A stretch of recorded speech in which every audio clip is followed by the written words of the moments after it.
मैं निवेदन करूंगी, बार बार क्यों टोका जाता है महिलाओं को, उसके पीछे कारण है। आप सोने की भांति हो। वो कहती कि पुरुषों को भी टोकिए, ये भी तो शॉर्ट्स पहन करके गली में वॉकिंग करने के लिए चले जाते हैं, हमें ही क्यों टोका जाता है? तो ध्यान देना, इसके पीछे बहुत गहरा रीजन है, शायद आप समझ पाओ।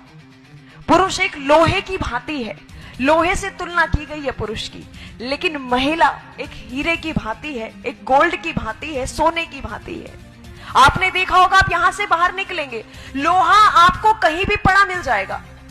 जहां कहीं भी आपको पता चले कि लोहे का काम यहां होता है, तो दुकान से बाहर पड़ा हुआ है, कहीं भी रास्ते में पड़ा हुआ मिल जाएगा, उसकी कोई देखरेख के लिए सिक्योरिटी वगैरह नहीं है।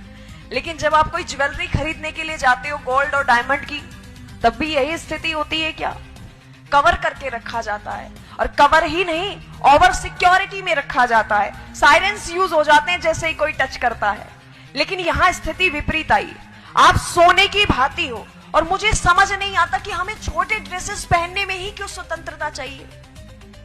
हमें पढ़ने के लिए स्वतंत्रता क्यों नहीं चाहिए? हमें बाहर निकलने के लिए स्वतंत्रता क्यों नहीं चाहिए? हमें कुछ अचीवमेंट्स लेने के लिए स्वतंत्रता क्यों नहीं चाहिए? क्या छोटे कपड़े पहनने से ही स्वतंत्रता मिलेगी हमें?